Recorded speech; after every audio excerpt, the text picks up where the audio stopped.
नमस्कार विद्यार्थी मित्रों, हिंदी CE 304 वस्तु के बहुत सारे वीडियो हमने प्रस्तुत किए।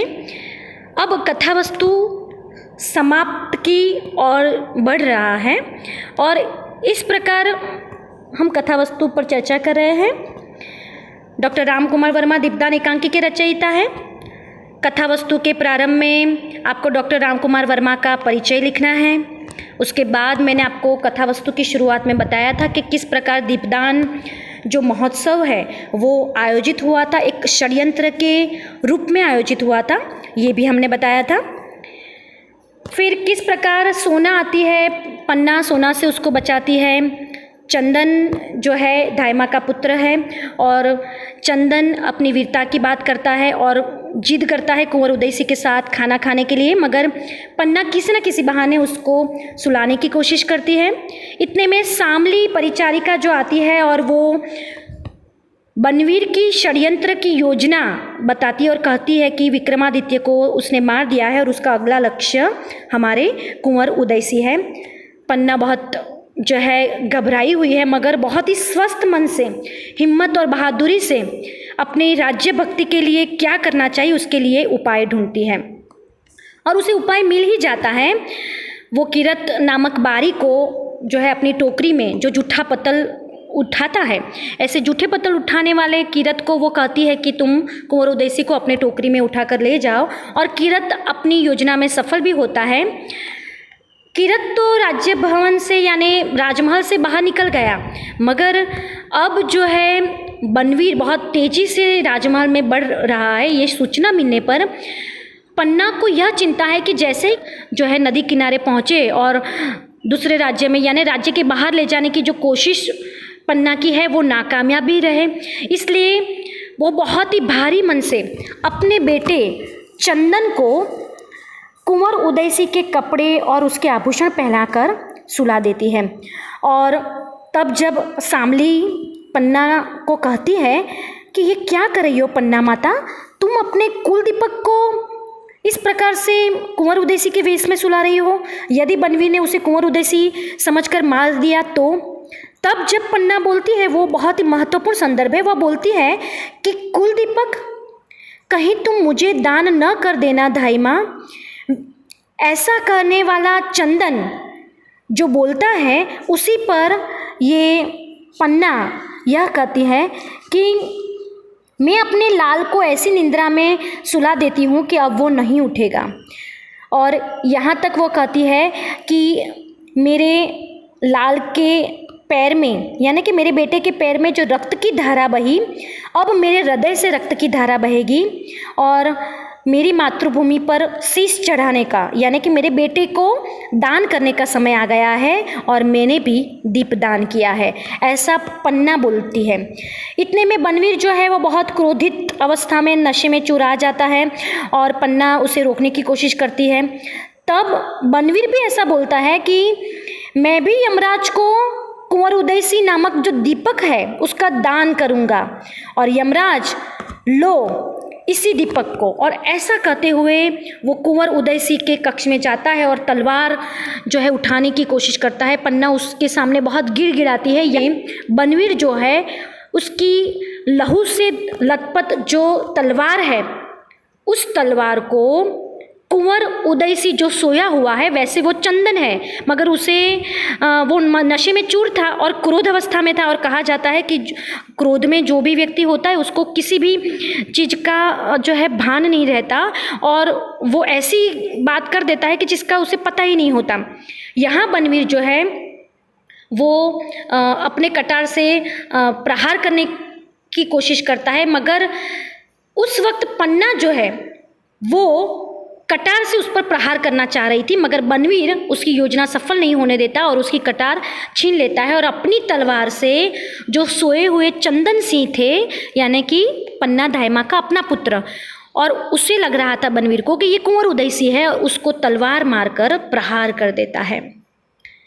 पन्ना चीख कर बेहोश हो जाती है और यहाँ एकांकी समाप्त हो जाती है। जैसे ही चीख कर बेहोश हो गई, उसी में पर्दा, जैसे यदि ये अभिनीत होती है एकांकी तो पर्दा गिर जाता है अब इसी से पता चल जाता है कि पन्ना ने अपने अभूतपूर्व त्याग, कर्तव्य पालन और बलिदान से राजा के पुत्र कुंवर उदय सिंह के प्राणों की रक्षा की और इसी से ये एकांकी समाप्त हो जाती है। विद्यार्थी मित्रों, हमने जो इस एकांकी की बात की उससे आपको यही ध्यान में रखना है कि यहाँ पन्ना दाइमा का जो चरित्र है वो कैसे उज्ज्वलित होता है और इसी कथा वस्तु के आधार पर हम चरित्र चित्रण और एकांकी के तत्वों के आधार पर एकांकी की समीक्षा करेंगे।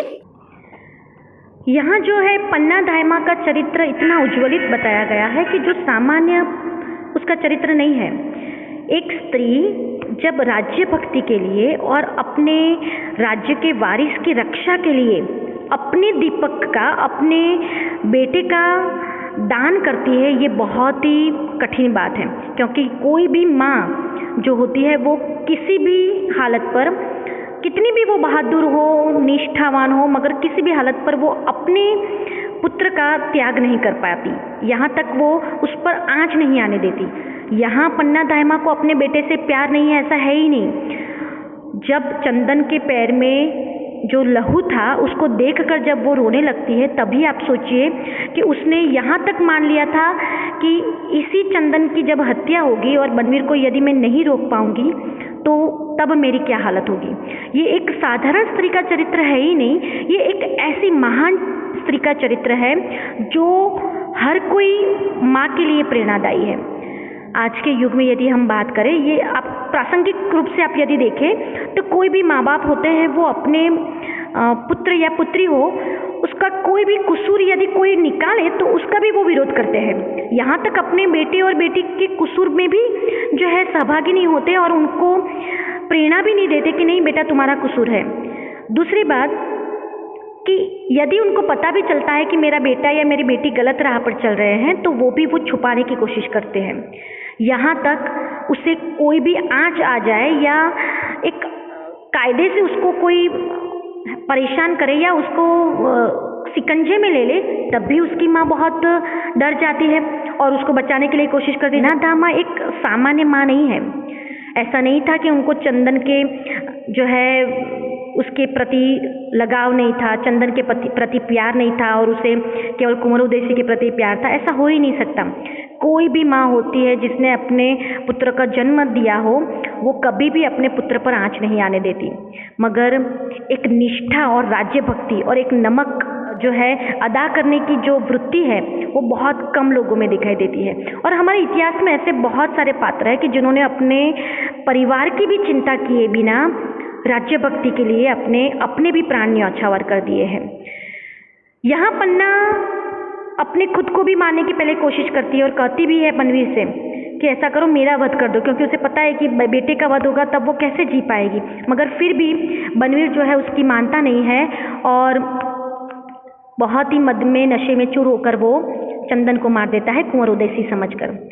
कुंवर उदय सिंह की रक्षा तो उसने कर दी पन्ना को, मगर पूरी जिंदगी उसको अपने बेटे के जो है मृत्यु पर हमेशा शोक रहेगा और कितना वो तड़पती रही होगी वो भी आप समझिए।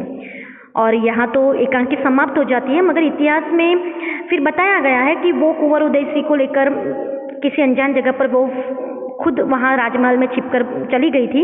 कुंवर उदय सिंह तो पहले ही चला गया था, मगर वो भी फिर बनवीर से बचकर चली जाती है और फिर कुंवर उदय सिंह को बड़ा करती है और कुंवर उदय सिंह खुद जो है सक्षम होकर उसी राज्य को फिर से जीत लेता है। तो ये हो सकता, क्योंकि माँ हमेशा महान होती है, मगर माँ हमेशा अपने पुत्र के लिए ही, अपने बेटे के लिए, अपने संतान के लिए ही महान होती है।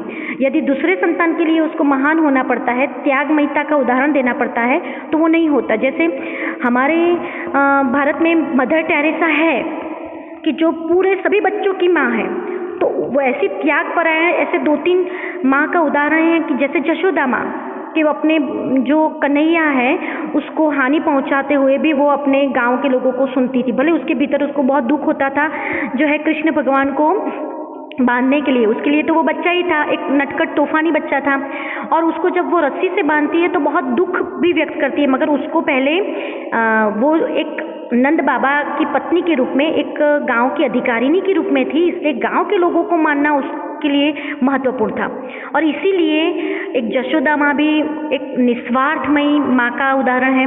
उसी प्रकार मदर टेरेसा और बहुत सारे उदाहरण हमारे साथ है कि जिसके कारण हम कह सकते हैं कि ऐसी निस्वार्थमयी त्याग और बलिदान युक्त माँ जो है वो पन्ना जैसे चरित्र में उज्ज्वलित होते हैं। और पन्ना जैसे बहुत चरित्र भी हमारे भारतीय साहित्य में हैं।